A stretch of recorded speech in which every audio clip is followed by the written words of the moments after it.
This is the finale, Flair podcast. The finale. When I say finale, I'm not saying that this is the last time I'm doing this. No, it's just the finale of the journey, what it took to get to this point for me, sharing that with you.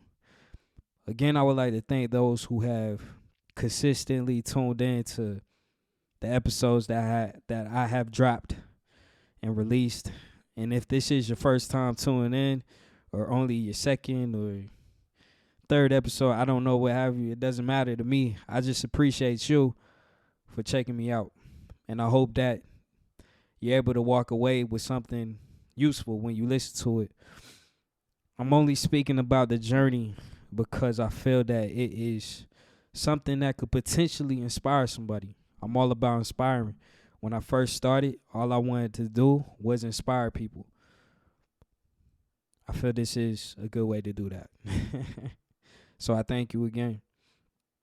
I'm gonna take you back to 2018. Before I do that, I gotta talk about this right here. This hoodie. This hoodie is actually the Flair Week hoodie. I've worn it in many of my videos over the years from 2019 up to this point, and I keep it. You see the wear and tear on it. The letters coming off a little bit. It's very symbolic for me, and I'm grateful. I'm grateful. That's not sentimental is the word. There we go. It's sentimental to me. That's better. 2018. So now I'm about to talk about this depression that I was dealing with. I do want to, full disclosure, again, I know I'm going to dive into it, but I want to let you know that this will be the lengthiest episode because it is the finale. I want to get as much details as I can in here. I want to give you as much as possible with this. I did not promote the most recent episode because my emotions they started rising. I do not know what's going to transpire right here, but I do want to just forewarn you.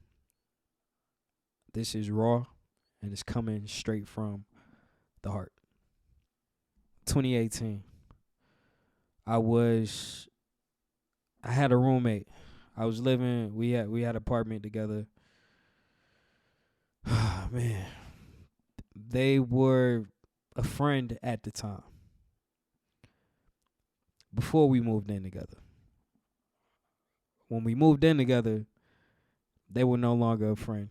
They had abused the trust that was present, and they had to earn it back, and they failed tremendously. I do not care if this person ever hears anything I have to say. It's not a lot of people that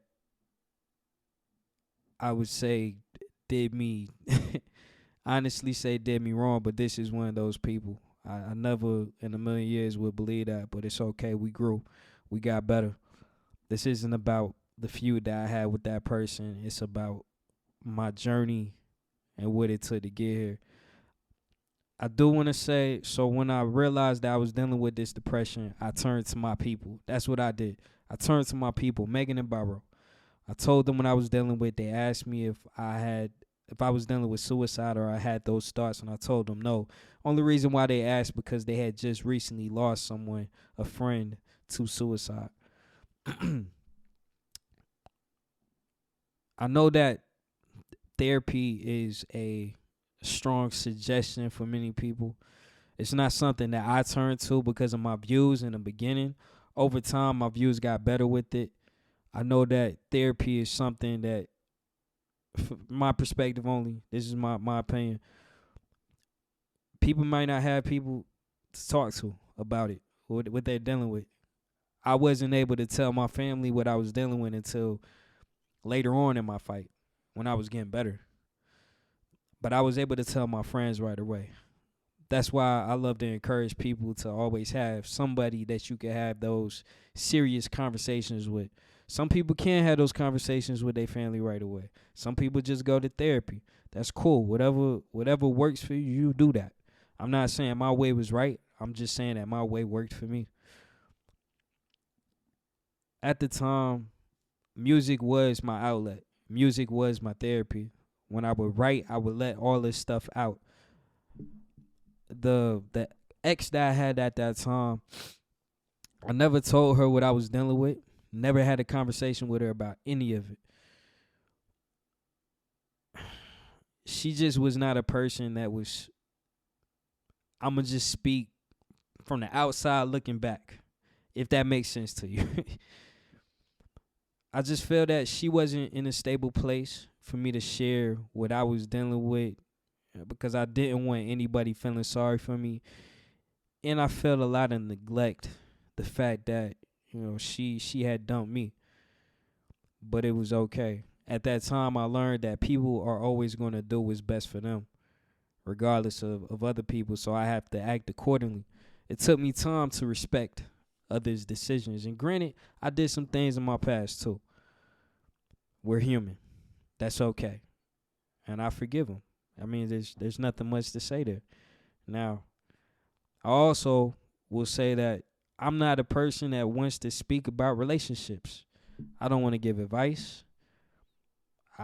That's just not what I like to listen to. So why would I talk about that? I feel that people speak about it like they are so knowledgeable about it, but it's like, hey, what you experience is what you experience. Say that. But don't tell that this is the right way, this is the wrong way. You don't know that. Let me fall back from that.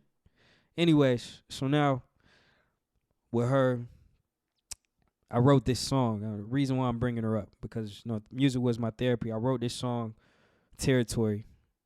Wow, it's been 6 minutes. I wrote this song, Territory, and in it I'm talking about something that she experienced, which was she had an abortion. She had an abortion, so of course she didn't like that. I was speaking about that. So she said she didn't like the song and told me to take it off of SoundCloud. I obliged. I did. I felt that she right. I didn't put a name in it, but it's like yo, this inspired me. Whatever, what have you. All I wanted to do was be there for her. All I wanted to do was be there for her. It wasn't my baby, by the way. Oh, this situation sound messy. This was before we got together. All right, cool. Clear that up. I like that song. Reason why I like that song, because I was in a space where I could just write and just feel whatever emotion I was feeling and just get it out. It's a beautiful time. Still, I did not come up on my best material just yet. This is when I started working on the Truth Over Drums project that has not been released, that has been finished, because I felt that I needed to perfect it. I'm gonna say I'm terribly wrong about that. I just need to drop it, and I'm hoping to deliver that soon. That project got me through what I was dealing with that time in my life. It got me through it. I love it. I love it still. Even if no one else likes it, I love it. It was my baby. It did me right. Still, I did not come up on my best material just yet. A thing that I would do is pray. When I was dealing with this, I would pray. I was going to church. I'm not a person that goes to church, goes to Bible study. I don't do that. And I'm not telling you this to be religious or anything. I'm just telling you what works for me and what I did. I prayed. I had my conversation. Your relationship is your relationship. My relationship is my relationship. I prayed, and it helped me. I prayed every day. I did things for myself. I made sure to just get lost into music. But more importantly, I had to heal. And I acknowledged that I needed to heal. I needed to face these things. I don't know the exact year, if it was 2018 or 2019. I'm going to skip along. I'm going to come back, but I had went to Pittsburgh. We had visited my grandmother's grave site together. We was there for Christmas.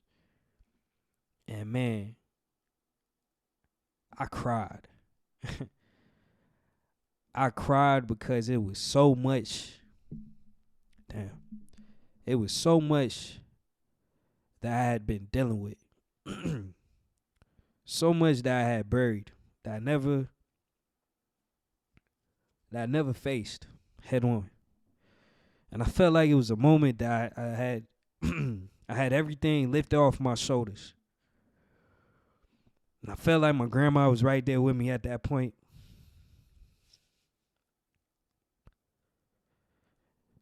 And we all cried there together. It was a beautiful time. I came back to Atlanta better because of it.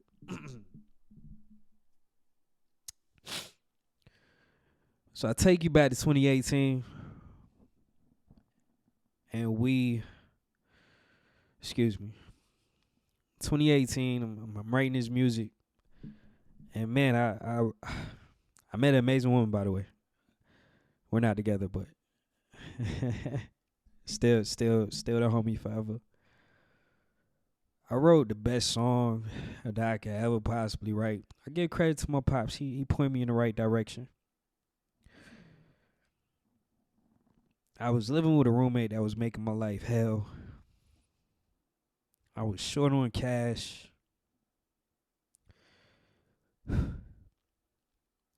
Hold up. Stop it right there. We're actually going to save that for the acceptance speech. When I do have that, that's when the tears will be revealed. Because it means a lot to me. This does mean a lot to me. I had to get back grounded creatively. I had to get back grounded. I came to the realization that I have to get back to storytelling, poetry, poems. It might be the same thing. But I have to get back to the basics. That's the Idris French that I enjoyed.